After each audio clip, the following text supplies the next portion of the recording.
IT job కోసం చూస్తున్నారా? ఐటీలో కెరియర్ బిల్డ్ చేసుకోవాలనుకుంటున్నారా? అయితే సమాధానం కోడింగ్ ట్యూటర్. నమస్కారం, వెల్కమ్ టు ఐ డ్రీమ్. నేను మీ సంగీత.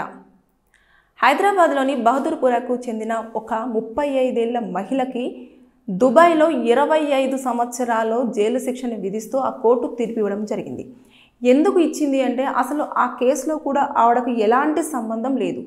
ఆవిడ ఏం చేసింది అంటే ఇక్కడ కొంచెం పోషణ అనేది కష్టమైపోతుంది, భర్త వల్ల ఇబ్బందులు పడి ఆవిడ ఒంటరిగా జీవిస్తూ పిల్లలతో ఉంటుంది, తల్లి దగ్గర నివసిస్తూ ఉంది. అయితే ఎలాగైనా సరే వేరే దుబాయ్కి వెళ్తే ఖచ్చితంగా నేను కొంచెం ఎక్కువ సంపాదించి పిల్లలను బాగా చదివించవచ్చు అన్న కారణంతో ఆమె ఏం చేసిందంటే ఒక మీడియేటర్ని, ఒక ఏజెంట్ను పట్టేసుకొని ఆయనతో నేను ఎలాగైనా సరే పనికి వెళ్తాను, నాకు ఎక్కడైనా పని కుదిరించండి అని చెప్పేసి, అంటే పని అయితే నేను కుదిరించలేను కానీ మీకు మాత్రం నేను వీసా అనేది మాత్రం నేను ప్రొవైడ్ చేయగలను ఏజెంట్తో చూపించేసి అని చెప్పేసి చెప్పారు. చెప్పిన తర్వాత సరే అని చెప్పేసి ఆ పని చూసుకున్న తర్వాత నెక్స్ట్ ఈ ఏజెంట్ని కలవడం జరిగింది. కలిసిన వెంటనే అతను ఒక వీసా అనేది ఆవిడకు ఇచ్చాడు. ఇస్తూ ఆయన ఏం చేశాడు అని అంటే ఒక పార్సల్ నేను చేతిలో పెట్టేసి మా వాళ్ళు వచ్చి అక్కడ రిసీవ్ చేసుకుంటారు, నువ్వు దిగిన వెంటనే ఈ పార్సల్ వాళ్ళకి ఇచ్చేసేయి అని చెప్పేసి చెప్పారు.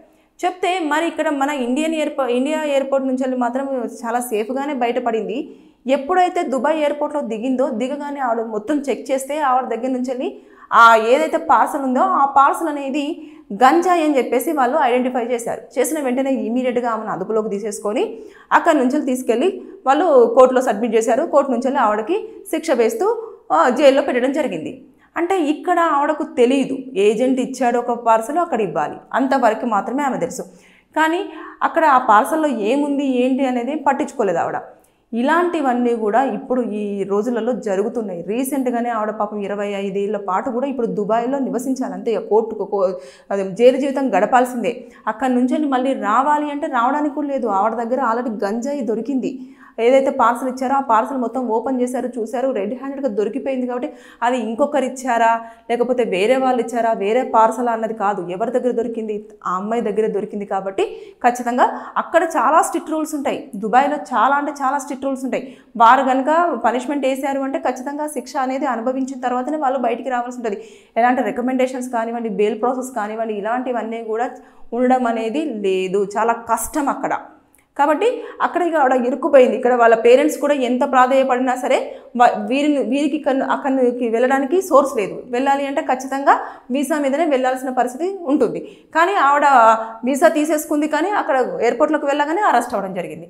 ఇవన్నీ ఉంటుంది. కాబట్టి మనకెవరైనా సరే ఏజెంట్స్ కానివ్వండి, తెలిసిన వాళ్ళు కానివ్వండి, ఎవరైనా పార్సల్ ఇస్తున్నప్పుడు అంటే అప్పుడే పరిచయమై కొద్ది రోజులే పరిచయం అవుతున్న వాళ్ళు ఎవరైనా పార్సల్ ఇచ్చేసి మా వాళ్ళు అక్కడ రిసీవ్ చేసుకుంటారు వారికి ఇవ్వండి అంటే మాత్రం ఎట్టి పరిస్థితుల్లో కూడా మీరు దయచేసి ఆ పార్సల్లో ఏంటిది ఏముందని చెప్పేసి చూసిన తర్వాతనే మళ్ళీ ఆ పార్సల్ని మళ్ళీ మీరు దాన్ని మళ్ళీ మొత్తం ఒక పకడ్బందీగా పార్సల్ చేసుకున్న తర్వాతనే తీసుకునే ప్రయత్నం చేయండి. తప్పించి వాళ్ళు ఏదో ఇచ్చారని మేము హడావుల్లో ఉన్నాం తీసుకెళ్తున్నాం అంటే ఇలాంటి సంఘటనలు చోటు చేసుకునే అవకాశం ఉంటుంది. మనకు తెలియని వేరే కంట్రీ, ఆ కంట్రీలో రూల్స్ అండ్ రెగ్యులేషన్స్ అన్నీ కూడా చాలా వరకు ఉంటాయి. ఇప్పుడు నిమిషపర్యేది కూడా ఎంతమంది గవర్నమెంట్ మొత్తం పోరాడినా సరే, జనాలు పోరాడినా సరే, ఎంత కూడా వాళ్ళు కూడా కనికరం అనేది చూపించలేకుండా పోయింది. అంటే ఇలాంటి వాళ్ళ దగ్గర ఉన్న రూల్స్ అన్ని ఎలా ఉంటుందో అలాగే ఫాలో అవుతూ వస్తూ ఉంటారు. ఇక్కడన్నా మనకు కొంచెం కన్సర్న్ ఉంటుంది, అరే పోనీలే వాళ్ళకి తెలియదు కదా ఏం జరిగింది అనేది.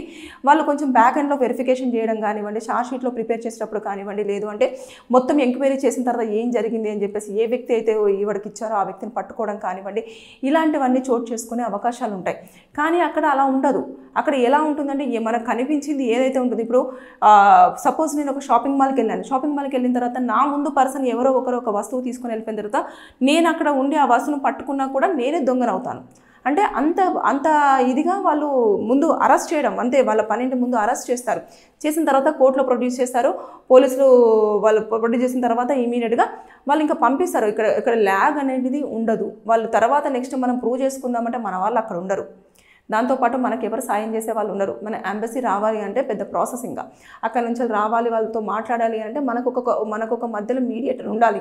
ఉన్న తర్వాత ఆ పర్సన్ ఇక్కడ జరిగిన విషయాన్ని అంతా తీసుకెళ్ళి వాళ్ళకి కన్వే చేయాలి. కన్వే చేసిన తర్వాత అక్కడ ఏం జరిగిందో మళ్ళీ అక్కడ నుంచి మళ్ళీ ఇక్కడ ఉన్న ఎంబసీ వాళ్ళకి వాళ్ళు చెప్పాల్సి ఉంటుంది. వాళ్ళు చెప్పిన తర్వాత ఇక్కడ ఏం జరిగింది, ఎవరు ఏజెంట్ అని చెప్పేసి తెలుసుకోవడానికి ఇంత పెద్ద ప్రాసెస్ అనేది ఉంటుంది. కాబట్టి ఇంత ప్రాసెస్లో కూడా మనం చెయ్యాలి అని అంటే ఫస్ట్ ఆఫ్ ఆల్ అక్కడ ఆవిడ వెళ్ళిన సిచ్యువేషన్కి, ఎక్కడి ప్లేస్కి వెళ్తుంది, ఎవరి దగ్గరికి పనికి వెళ్తుంది, ఏం చేసింది, ఇవన్నీ కూడా చూస్తారు ముందు. మళ్ళీ అంతేకాకుండా ఆవిడ బ్యాక్ అండ్లో ఇదివరకు ఏమైనా క్రిమినల్ కేసులు ఉన్నావా, ఇలా ముందు ఏదైనా కంట్రీకి వెళ్ళిందా, వెళ్ళినప్పుడు ఇలాంటి పార్సల్స్ తీసుకెళ్ళిందా, ఇక అప్పుడు మొత్తం ప్రతిదీ బయటపడే అవకాశాలు ఉంటాయి. కాబట్టి దయచేసి ఎప్పుడైనా సరే మనం ఏజెంట్ త్రూ వెళ్తున్నప్పుడు ఏజెంట్స్ ఏదైనా ఇచ్చిన సమక్షంలో మీరు మీ ముందే పార్సల్ని అనేది ప్యాక్ చేయమని చెప్పండి. అంతేకాని వాళ్ళు ప్యాక్ చేసి ఇచ్చిన పార్సల్ని మీరు కనుక బ్యాగ్లో పెట్టుకొని వెళ్తే ఎట్టి పరిస్థితుల్లో మనం చెయ్యని దాన్ని నేరంలో వేరే కంట్రీలో ఇరుక్కొని జైల్లో గడపాల్సిన పరిస్థితి చోటు చేసుకుంటుంది. మన కుటుంబంకి ఏం జరుగుతుందో తెలియదు, మనం ఎక్కడ ఉన్నామో తెలియదు, ఏం జరుగుతుందో తెలియదు, ఇవన్నీ కూడా చోటు చేసుకుంటాయి. కాబట్టి దయచేసి ఎప్పుడైనా సరే ఏజెంట్స్ని నమ్మడం అనేది చాలా తక్కువ చేయండి. జెన్యున్గా ఉన్న వాళ్ళు చాలా తక్కువ మంది ఉంటారు, వారి దగ్గరికి వెళ్ళి మీరు ప్రాసెస్ అనేది కంటిన్యూ చేసుకోండి. ఇప్పుడు అనవసరంగా కేసులు ఫైల్ అవుతాయి. సో దానికి శిక్షలు కూడా చాలా వరకు 25 ఏళ్ళు వేసారని అంటే అక్కడ నుంచి రావడానికి 25 ఏళ్ళు పడుతుంది. మళ్ళీ మనం వెళ్ళి కాపాడాలి అన్నా కూడా మనకు దానికి తగ్గట్టుగా సాలిడ్ ఎవిడెన్సెస్ అన్ని తీసుకెళ్ళాలి, వాళ్ళు ఒప్పుకోవాలి. మనం ఫస్ట్ వాళ్ళు వెళ్ళి మళ్ళీ మనం కోర్టులో ప్రొడ్యూస్ చేస్తాం, అంటే పోలీసులకు ముందు ఇన్ఫర్మేషన్ ఇస్తాం. ఇచ్చిన తర్వాత వాళ్ళు ఏం చేస్తారంటే మళ్ళీ కోర్టుకు తీసుకెళ్తారు. కోర్టుకు తీసుకెళ్ళిన తర్వాత వారు ఇలాంటి ప్రూఫ్స్తో రావడం జరిగింది, ఎవిడెన్సెస్ అని అంటే ఆల్రెడీ ఒక శిక్ష అనేది పడడం జరిగింది. కాబట్టి ఆ శిక్ష అప్లికేబుల్ అయిన తర్వాత నెక్స్ట్ ఈ ఎవిడెన్సెస్ అనేది చూడడం జరుగుతుంది అనేది వాళ్ళ రూల్స్ ఎలా ఉంటాయో అలాగే ఫాలో అవుతారు. దాంట్లో చేర్పులు మార్పులు ఏమీ ఉండవు. సో ఇలాంటివన్నీ జరుగుతున్నాయి. కాబట్టి దయచేసి మీరు అలర్ట్గా ఉండండి. మీరు పార్సల్స్ తీసుకురావడం అనే దాని విషయంలో చాలా జాగ్రత్తలు వహించండి. లేకపోతే అనవసరంగా ఏదైనా ఒక కేసులో ఇరుక్కొని పనిష్మెంట్ పడాల్సిన అవసరం అంటే అలాంటి సంఘటనలు చోటు చేసుకునే ఛాన్సెస్ ఉన్నాయి. కాబట్టి దయచేసి బీ అలర్ట్, బీ కేర్ఫుల్. దేశం కాని దేశంలోకి వెళ్ళి అవస్థలలో పడితే మనల్ని కాపాడడానికి ఎవరు కూడా మన చుట్టూ ఉండరు. అక్కడ భాష రాదు, ప్లస్ తర్వాత దాంతోపాటు ఎవరితో చెప్దామన్నా కూడా తెలియదు. అందరూ ఎక్కడెక్కడ కంట్రీస్ నుంచి చిన్న తప్పు చేసిన వాళ్ళు కూడా జైళ్ళల్లో ఉండే పరిస్థితులు చోటు చేసుకుంటాయి. వారు కూడా కొన్ని రోజుల పాటు వరకు మాత్రమే వారు అక్కడ జీవనం గడిపి వాళ్ళు వెళ్ళిపోతూ ఉంటారు. కాబట్టి ఇలాంటి సిచ్యువేషన్స్ చోటు చేసుకునే ఇలా ఇండియా వాళ్ళు చాలామంది అదర్ కంట్రీస్లలో బోలెడు మంది ఉన్నారు.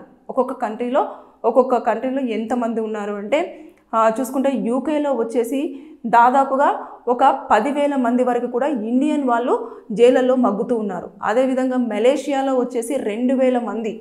ఇలా చూసుకుంటూ పోతే ఒక్కొక్క కంట్రీలో ఒక్కొక్క సంఖ్యతోటి మా ఇండియా వాళ్ళు అక్కడ చెయ్యని తప్పులకు, కొంతమంది చేసి దొరికిపోయిన తప్పులకు శిక్షలు అనుభవిస్తూ జీవితం అనేది గడుపుతూ వస్తూ ఉన్నారు. ఏదో మనం లైఫ్లో సెటిల్ అవుదాము, మనకున్న కష్టాలను గట్టెక్కించుకుందాము, డబ్బులు ఎక్కువగా సంపాదిస్తాము, అక్కడైతే మనకు కొంచెం బాగుంటుంది అని చెప్పేసి వెళ్ళిన వాళ్ళు తెలియని ప్లేస్కి వెళ్ళేసి జైళ్ళలో జీవితం గడిపేసి అసలు ఆచూకీ లేకుండా వెళ్ళిపోతున్న పరిస్థితి చోటు చేసుకుంటున్నాయి. సో బీ అలర్ట్, జాగ్రత్తగా ఉండండి. Thank you.